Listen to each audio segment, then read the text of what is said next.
transmeton Ebu Sufjan Sakhr ibn Harb,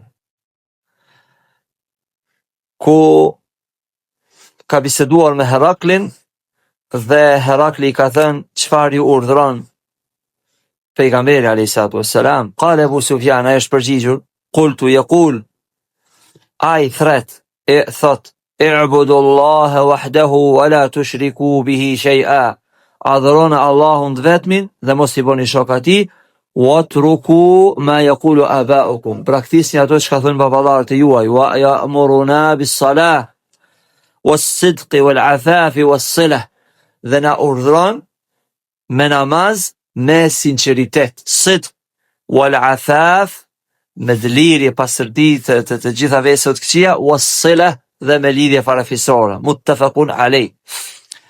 Tani me këtë argument ka për qëllim autori për sinqeritetin, me qenë as-sadiq. Allahu subhanahu wa ta'ala na thret, ja alladhina amanu kunu ma'as sadiqin, o ju që keni besuar, bëuni me njerëz të sinqertë. Këtu bëhet fjalë për as-sidq, inshallah, në vijmë përmendim. E para, Ebu Sufjani është pra Sakhr ibn Harb. Sakhr ibn Harb është një nga sahabët që ka pranuar Islamin pas lirimit apo prag të çlirimit të Mekkës. Është i afërm i pejgamberit alayhis salam, përndryshe është babai i Muawiut radhiyallahu anhu, Muawiya ibn Abi Sufjan. Rafidhat janë ata cilët e sulmojnë Ebu Sufjan. Po ashtu, edhe Sejt Qutbi thot që Ebu Sufjani nuk e ka pranuar Islamin, po e ka pranuar rreshëm, pra nga devijimet që i ka Sejt Qutbi, por ky është prej sahabëve të nderuar. Është, ju kemi folë në dersin Sharh Sunna, kategoritë renditja e sahabëve, pra nuk janë gjithë Khulafa ar-Rashidin, nuk janë gjithë nivelin e Abu Bekrit, por në momentin që dikush e ka pranuar Islamin, qoftë edhe në frymën e fundit që ka qenë gjallë pejgamberi alayhis salam, ajo mbyllet, pra mbyllet e çështje. Për këtë, përveç Ebu Sufjanit, flasim shumë edhe për Muawiun radhiyallahu anhu, për djalin e Ebu Sufjanit, pra për Muawiyah ibn Abi Sufjan. Dhe nuk ka dyshim se këta janë, ky është devijim i qartë. Ebu Sufjani ka pas pozitë shumë të lartë në Mekka, ka shku me karvanin e tij në Sham. Atë botë, krishterët e kanë pas Heraklin perandor, po ai ka qenë shumë i zgjuar dhe ka pas një uri për të kaluar, ai ka dëgjuar për pejgamberin alayhis salam. Ky është ku më vonë pejgamberi sam, kur ka bërë marrëveshjen e Hudejbijës, ju ka dërguar perandorëve letra, dhe në mesin e atyre që i ka rrit letra ka qenë edhe ky, ka qenë shumë afër me pranuar Islamin. Por shumë më herët kur ka dëgjuar për pejgamberin sallallahu alaihi wasallam, ka thënë, kush, a ka ndonjë arab këtu? A ka ndonjë arab që është afër? Dhe e kanë dërguar Ebu Sufjani, e ka ftu dhe kanë qenë prezent aty, pastaj e ka pyet për jardën, gjitha cilësitë apo për shkrimin, dhe Ebu Sufjani ka thënë, po të mos ishte turpi, pra marrja me gënjy, kisha me gënjy.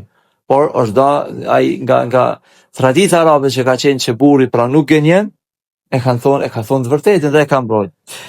Dhe çfarë ka urdhëruar? Çfarë i ka thënë që ka thirrur pejgamberi sallallahu alaihi wasallam, adhuroni Allahun mos i bëni shirk, falë namazin was sidq, dhe i ka urdhëruar me sidq. Sidqi është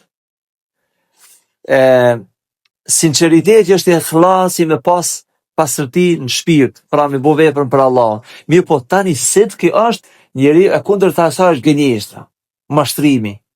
Pra nuk është i sinqert.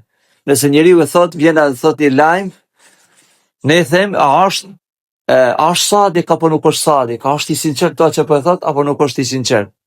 Sepse pejgamberi sallallahu alaihi wasallam ka thënë, ayatul munafiq thalatha, 3 cilësitë janë të hipokritave, kur të flet gënjen. Pra kur të flet gënjen. Prandaj as-sidqu është kur përputhen fjala dhe vepra. Fjala dhe vepra përputhen, pra ato çka e thot edhe e vepron. Kunu ma as-sadiqin. E dini që kush e ka edhe sebeb me shpëtu nga hidhrimi i Allahut dhe me u pëndu me afal Allahu gabimin, Ka'b ibn Malik është ngjarje e gjatë, sepse ka qenë i sinqert, kana sadiqan. E ka ndihmu Allahu subhanahu wa ta'ala në atë fitnë të madhe, kur e ka bujkutu pejgamberi alayhis salatu wasallam, ka qenë i sinqert në fjalët e tij edhe në veprat e tij. Pra nuk ka thonë unë kom pas arsyetim, siç kanë thonë munafikat, por e ka thonë të vërtetën. Prandaj in as-sidqa yahdi ila al-birr, sinqeriteti të zon veprat mira, veprat e mira çojnë drejt xhennetit. Dhe na ka urdhëruar pra al-ifaf, që mu largu nga zinaja, nga shpërnimi i epsheve, wasilatur rahim, edhe lidhjet farafisrore që përmend këtë hadith. Lidhjet farafisrore, pra janë për vepra më të rëndësishme në Islam, ku Allahu subhanahu wa taala ka urdhëruar që me pas lidhje farafisrore. Këtu zakonisht kur themi lidhje farafisrore kemi për qëllim vetëm nga ana e babës, pra të ne shqiptar.